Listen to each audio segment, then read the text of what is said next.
Hey guys, it's Peanut and Ice Cream Bar, and I am here with a video that has been requested several times. This is how I personally make my wig caps for my wigs. You will need Mod Podge fabric, elastic or hair ties, sandwich bags or plastic wrap, a brush, scissors, and of course the doll you want to make the wig cap for. So the first thing you want to consider when you're making your wig cap is your doll. I think midgie dolls have a very strange head shape, so I opted for plastic wrap and elastic, which gave me a little more flexibility versus sandwich bags and hair ties. However, I have made a wig using a sandwich bag and a hair tie on this doll, so any method will work, but I'll show you how to do both. Basically, if you're using a sandwich bag, it's pretty easy. They're both pretty easy. You just want to take your sandwich bag, open it, slide it over your doll's head, and get it as far down as possible. You'd want to fold down that top part later, and you would secure it with a hair tie at the bottom, and that would be just fine. But since I'm using plastic wrap for this doll, I'm basically going to do the same thing. I'm just going to take it and make sure there's enough that it goes all the way around my doll's head and face and below its neck so I can secure it with a hair tie. Since this is plastic wrap, I can kind of mold it a little bit to the doll's head, and that might make it fit a little better.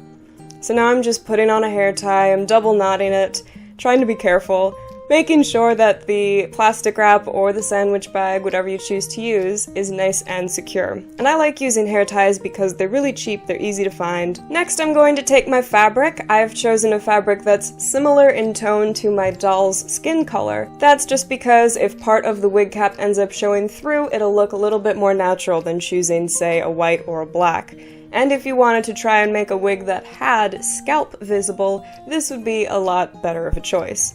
So I'm going to do the same thing as I did before. This fabric, by the way, is a nice stretchy jersey. You definitely want a fabric that will stretch.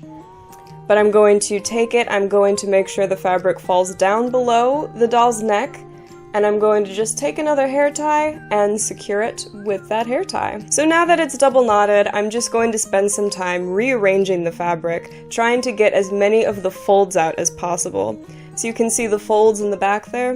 I'm going to try and get most of those out. You probably won't be able to get all of them out, and I never have successfully gotten all of them out. Just get as many out as possible. If you really mess up, you can sort of fix it later, but it's pretty difficult. Now I'm going to take my elastic. If you were using a hair tie, you could also be taking your hair tie right now. And I'm just going to pull it around the doll's scalp, kind of where I want the hairline to be. Remembering that the top of the elastic or hair tie is where the bottom of the wig cap will be. That's where the edge will be. So I've tied it in the back, and now I'm going to loop the elastic around to the front and tie it in the front, just to make sure I have those two knots, so my elastic won't come undone while I'm making the wig cap. You can see here I've kind of secured the elastic. If I was using a hair tie, I would just have the hair tie in the same position as the elastic, but obviously it wouldn't be in the front as well. Now I'm going to take my Mod Podge and a brush, and this part is the easiest part, but it's the part where you need the most patience.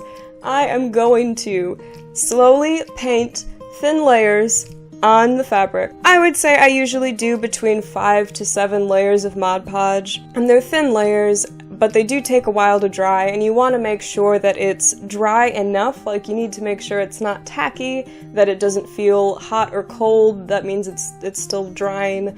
You want to make sure that the layers are pretty dry before you go on and paint another one, because you do want this thing to be sturdy. Other than that, it's a pretty straightforward process. It's just kind of boring and takes a while.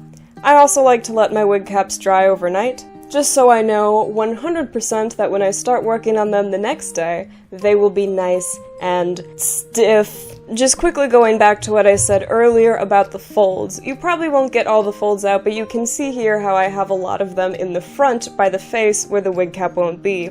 I do have a few folds in the back, which is actually kind of nice, because that way you can always tell where the back of the wig cap is supposed to be, because it will have the folds there. And you can see I'm painting on as even and thin layers as I possibly can. So now I've let it dry overnight, it's the next day. It's nice and hard feeling. That's what she said. So I'm gonna go ahead and start untying my elastic. It gets a little stuck here, so I have to kind of finagle it to make it get unstuck, and there we go. And now you can see those folds in the back I mentioned, but I'm going to start peeling the elastic away slowly and carefully. This footage is sped up, obviously. I did it much slower than that. Then I'm going to unhook the hairband that was holding the fabric down, and now it looks like some sort of horrifying octopus jellyfish thing. What I'm going to do now is take off that second hairband, and I think I'm just going to cut this one. And I'm going to take off the elastic, just peel it off. The head cap came off as well, but that's fine. And then peel out the elastic. Now I'm going to take my scissors and cut all the way around the edge of the fabric.